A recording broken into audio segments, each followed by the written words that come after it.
I'm Emily Graham. My 7-year-old son Cameron died unexpectedly Christmas Day of 2015. My son was the firstborn of 3. He was my oldest, and so what they say is true about moms and sons having that special connection. He and I definitely did. My relationship with him, he was sort of my rule follower. He was the one that was just the little lover, right? Always hugging, kissing, just wanted to be close to you. We did everything together. He was definitely the type of kid that just had a lot of love to give. I always feel like he was ahead of his time. He was the type that would have conversations with you that you would be like, how is a child having this type of conversation? We had a very unique relationship. When he was 2, I heard a voice tell me that my son would die, and that essentially influenced our entire relationship. It caused me to be very intentional with photos and videos and making memories. And honestly, I never really knew whether to believe that voice, whether it was just a mother sort of worrying about worst case scenarios. But in the back of my mind, that was always there. And looking back, I appreciate that because it did sort of create a very unique bond between Cameron and I. He had a rare blood disorder, and we didn't know it existed. When he got sick, it was very sudden, very unexpected. And so he had been sick a couple weeks prior, just normal sickness, and then got better. And so when he got sick again, it was literally the 23rd going into the 24th, and we were like, here we go again, this cold is back. So we had taken him in to see a doctor. In that appointment, she was like, it's just viral, right? Give him over-the-counter stuff. She recommended we use a nasal spray. And that particular visit, my husband bought all that stuff and came home. And I had a very physical reaction that I can't really explain. It was like, I just knew in some way I should not give him this nasal spray, even though I used it all the time when I was sick. And the doctor told us to go forward with it. My husband and I sort of talked through all of that, and we realized it was kind of irrational. Like if it was doctor approved and I used it, right, there was no reason for that physical reaction. So I gave him that medication. It was on the 24th, so it was literally a couple hours before he went to bed Christmas Eve, and he woke up 2 hours later and was very, very sick. We didn't really understand the cause. What we found out later after a 7-month autopsy is that he had a rare blood disorder called porphyria. And essentially that medication that we gave him kicked off this attack within his system. And so he quickly just spiraled, and it went from normal illness where I thought he was just sick again with this virus to not being able to stand. He couldn't bear weight. He was getting sick, and we had to literally carry him to the shower and sort of clean him up. He had a fever that was just starting to rage, and he couldn't keep any medicine down. We also had periods where I just felt like his personality was off, and it was so slight that even when I would say to my husband, did you see that? Did you notice that? He wasn't picking up on it. But ultimately, he started to have sort of neurological symptoms. And so at one point, he asked me if the room was turning to Legos, like he was seeing things weirdly. And we knew by, I don't know, it was 2 a.m., I think, Christmas morning, we were loading him in the car to take him to the ER. And what we thought was just going to be a few hours or maybe an overnight turned into him just rapidly declining. It was a medical mystery for the doctors. They did not know what was happening in his body. It was just like everything was going wrong. His organs started shutting down. He had gone into a coma at one point that he did not wake up from. And ultimately, we were transferred to Children's Hospital. In that transfer process, his pupils stopped responding. And so when we arrived at Children's Hospital, they did a new scan and essentially realized his brain had already started to hemorrhage. And so we were at a point of nothing we can do. It's really just a waiting game and knowing that we were going to have to take him off life support. And so all of that was happening Christmas morning. I think it was like 10 o'clock in the morning. We were getting news that this wasn't going to turn around and he was going to not recover. It was really overwhelming. And that voice that I had heard when he was 2, I heard it again when we got him settled into the bed there at the hospital, and I heard just, this is it. It was like, this is the moment right here. And I remember being really angry at that and feeling like helpless. We had at one point, the doctors were questioning us, like, what did you give him? Did he get into something? And I knew there was nothing like that fit. And so for a while, you sort of felt like they were looking at you, and it was just this mystery, right? And so every time you would see him continue to decline, I think for me, I had to be there. It was important for me to be there to see that, because I'm not sure that I would have believed it had he gone right healthy to literally on life support at the end of his life in 12 hours. It was quick. When I think about that voice, I didn't really know what it was before. As I have spent more time on this journey, this has sort of been a huge spiritual awakening for me, and the fact that there's something after this. And for me, I come back to this voice as being sort of my soul, right? Somehow the universe sort of saying, this is the plan, this is what's supposed to happen, and sort of reminding me of that. And when I look back over our life, I can see signs of that. We get 12s all the time from Cameron. And when I go back through our life, I could see all of these 12s lining up to even the night that he died, where we showed up at the ER and they put us into a room. And when he went into his coma and sort of became emergent, they moved us into room 12, which is what I found out later. When we got moved to Children's Hospital, we were in room 2012. We have all of these synchronicities of 12. So I was born in December. He died on my birthday. I was born on Christmas. We moved to Florida in 2012, right? He died in December. Like, I can literally go through and point to a lot of 12s that have happened throughout our life. And when he died, I started seeing 12s everywhere. And so it would show up on the clock. My phone would beep for no reason. And when I looked at it, the time would be 1:12, 4:12, whatever it was. We would go out and do things. So I took my daughter out on our first outing, and we had to be bussed in. And I said to her, pick a seat when we got on the bus. And she just happened to sit in seat number 12. And when we would just have all of these things happening. At one point, we went out to lunch, and I hadn't told anybody I was seeing these 12s, but we sat down at a table, and there was a table number, and it literally fell out of the stand right on the table in front of me. And I was like, it's a 12. And so we had all of these 12 synchronicities coming. I also started to see his shadow. About a couple weeks after he died, I would see a child running through my house, and I thought that it was one of his sisters, and there was nobody around. And this would happen periodically all the time. And I thought I was going crazy. It was something I didn't tell people about. When I saw a medium a few months in, she looked at me and she said, you've seen him, and you're seeing these numbers repeating over and over and over again. And I hadn't told my husband. So my husband was like, no. And I'm like, yes. And so for me, all of that was sort of validation. And so I have aligned that voice and sort of all of these experiences that I've had with him to sort of pull me along in this very spiritual way of knowing our loved ones are still like right here. They're still with us. They're still attached to us. And that became a really big piece of my ability to survive, like some sort of knowing. Yeah, just I don't know. We put him to bed Christmas Eve. He actually put himself to bed Christmas Eve. He was really excited for Christmas the next morning. And my husband and I were just finishing up all of the Christmas stuff that parents do. And we sat down to watch a movie. And I heard him up. I heard somebody up. And so immediately I went and I found him in the bathroom. He was sick. And he just started with basic stomach bug type stuff. And I assumed this is just the same sort of cold and virus stuff that we had a couple weeks ago. He quickly, though, continued to decline. And so we got him moved to the couch in our kitchen. He was unable to sort of recognize when he needed to go to the bathroom, or he was just starting to get sick all the time. And so making that trip back and forth to the bathroom was almost impossible. We were trying to get him to settle in and sleep. He really couldn't sleep, and his fever just continued to spike. We were carrying him around. Like I said, he couldn't actually walk. And eventually he started to just sort of hallucinate, and he started to see things weirdly and comment on things that weren't really happening. And that was when we knew we needed to get him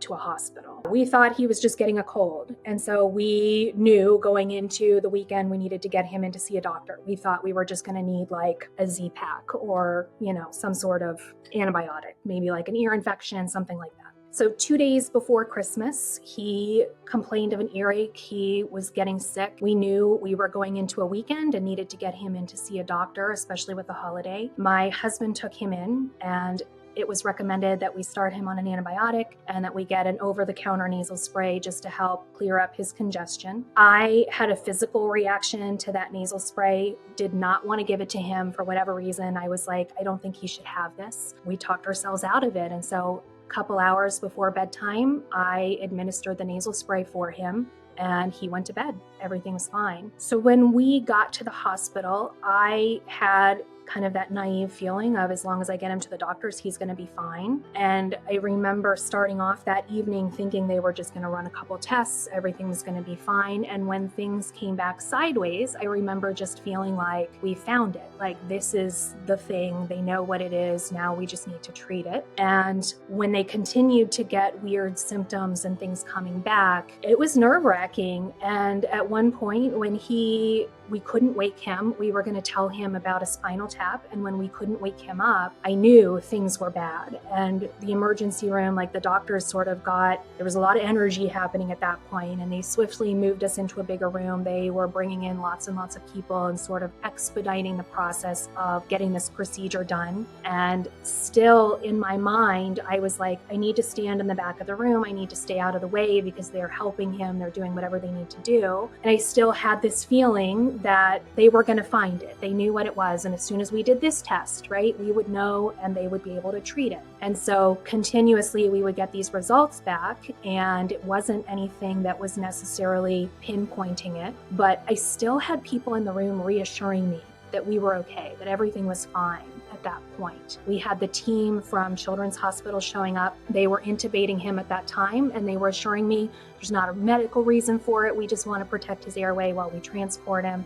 He's going to be fine. We've got him. That was sort of the message that I got. And so when I got in the ambulance to ride, I sat up front, and the guy there tried to make conversation with me the whole way. And I was pretty shocked when we got out of the ambulance on the other side, because they pulled me aside and said, things have changed. It doesn't look good. We are rushing him in to get another CT scan, and we're going right to the ICU. So our plan initially was we were going to a step-down unit, doctors were going to be able to treat him, and now things had just majorly escalated. And so when we got to the room, we were swarmed with doctors. They are a teaching hospital, so all of the residents were there. Everybody was asking questions. It sort of became all hands on deck. I remember standing in the side of the room, and as they were getting him hooked up, they were calling for epinephrine. They were literally like, I don't care what rules you have to break. We are going to need more than what you're going to be able to get out. Just bring it to me. And I remember in those moments thinking, wait, this is what you watch on TV. Like, these are the things that you think don't happen to you. And yet I was watching this whole thing happen. And while the doctor was waiting for the neurologist to call with the CT results, I saw the look that was exchanged between the nurse and the doctor. And I knew in that moment that whatever information she was hearing was really bad. And so they were able to finally stabilize his heart. They got to a point where they could kind of step away for a minute. And it was at that point that she came in and sat me down and just said, I'm really concerned with every single thing that I'm seeing here. I am not sure what's happening. We're going to continue to run some tests, but at this point it's looking like there's nothing that the neurosurgeon can do. And so we knew at that point I had to get my husband to the hospital. It wasn't until they pushed me out of the room to do a central line that I literally crossed the threshold into the hallway, and I had just lost it. And I stood in the hallway and I sobbed, and it was the first time that I was just totally overcome with emotion. I didn't know what to do at that point. You're sort of scrambling for anything that can possibly help, but at the same time you're like, I have to stay out of the way because they've got him and it's going to be okay. I will never forget seeing the doctor walk down the hallway towards me after that, because she pulled me into a conference room and basically said, there's nothing we can do. There's no possibility that he's going to come back from this. Our only option at this point is to remove life support. And we had that conversation of what that would look like. And she said, even if he came back, right, he would not be the child that you knew. And she's like, I've seen a lot of things in medicine and a lot of times that miracles have happened. And she said, this is not going to be one of those times. And I think in that moment, I had to hear that. Something clicked inside of me and you become strong in a way that you didn't think was possible. And from that point on, it was all about what was best for him. Like, I still have to be that strong mom. I still have to show up and I have to walk him through this to the end. And so my husband and I spent the next 12 hours with him. We had to wait 12 hours for them to run brain scan tests. And I just laid in bed beside him and I just held him. And that's literally where I spent every moment of that time. I knew that I was going to need to memorize every aspect of him. I was just taking myself through all of the moments of our life, really trying to imagine what life was going to be like the next day, to wake up and not have him here physically and prepare myself for that. And what I can tell you is you can't think dark enough thoughts to meet or match the way that you actually experience this type of a loss. And so where I thought it was going to be intense sadness and missing, it ended up being, I would probably say this was the most destructive thing that has ever happened in my life, where it destroys you. I was wrecked emotionally, mentally. We struggled for years to sort of process this and figure out how to move through our life going forward. We had 2 younger daughters. So my oldest daughter was 4 years old.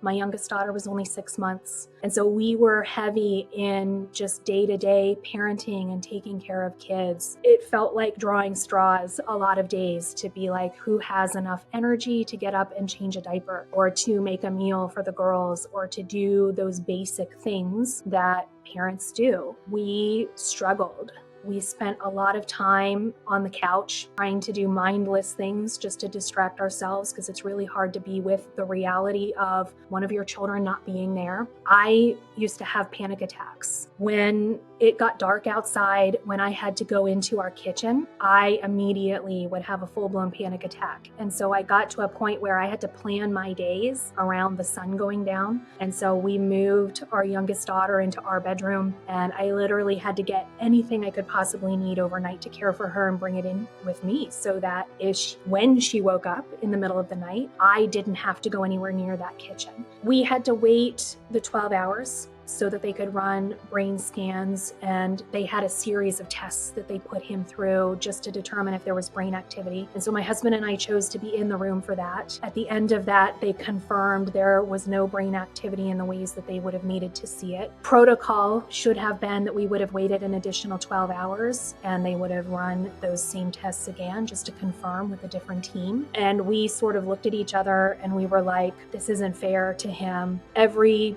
so often they had to keep upping his meds just to keep his heart going. And he felt like this was just not the way that we wanted this to go down. And so we asked if there was another way that we could do this. Could we do this more on our terms? And they were able to get enough people to sign off on it. And so instead of waiting those next 12 hours, they let us decide when to turn him off. And so we decided to do that. It was actually, we didn't realize this, it was nearing midnight on Christmas Day. And by this point, some of the family was there. Like I said, was just laying in bed next to him. And so when we were ready, the doctors just came in. And I remember feeling like there was going to be some climax to this, where it was going to be something. And they literally just turned the machines off and they pumped one last breath. And that was it. It was so quiet. It was so silent. And I literally laid there with him for a couple of minutes. And then it's bizarre that you just sort of get up and people come into the room now. I remember being really angry with the hospital staff because they weren't prepared. So it was like now we had all of this paperwork to do and there wasn't anybody around because it was a holiday. And so people were scrambling to try to figure out what to do. And I remember just sitting there next to him thinking, look what I've done. Like I just felt like I just ended his life. It felt like this just really immense, massive thing to witness. And I remember on the ride home just thinking, life is never going to be the same, and trying to process that and take that in. I struggled with the healing part of this. I think I always felt like I was so destroyed, there was no healing from this. Anytime I would have a good day, I would immediately feel guilty, right? Why do I deserve to laugh? Why do I deserve to have a good day? My son died, right? Obviously, this means I didn't love him enough, or I don't miss him enough. And so your mind plays all these crazy tricks on you. For anybody who is grieving, I would tell you, give yourself permission to feel. First of all, we have a lot of social expectations out there around how long this should take or what this should look like. And people are always surprised when I tell them I was 5 years into this before my mom could look at me and see glimmers of who I was before. And so I think for anybody going through a profound loss and struggling, knowing that you're not alone is really important. So find people who are doing this, find people who have come before you, and connect, because it's really strong. It's really powerful in our healing journey to find those people and connect over these things. And I think it's just a matter of you continue putting one foot in front of the other. You continue following all of the things that resonate with you. And like I said, throw whatever the world thinks out the window and just do what you need. I published my book, Confessions of Child Loss. I wrote it 2 years ago. Published it on his birthday. And essentially what I do is I share all of the dark thoughts, all of the things that happened that felt like confessions. They felt like things that I kept hidden or that people wouldn't fully understand. And it was really just a way to tell our story and normalize this experience for people. And it ended up being my journey, sort of how I found my way out of that darkness. And so that's really what I try to share, is that there is a path forward, and here are some things that may help.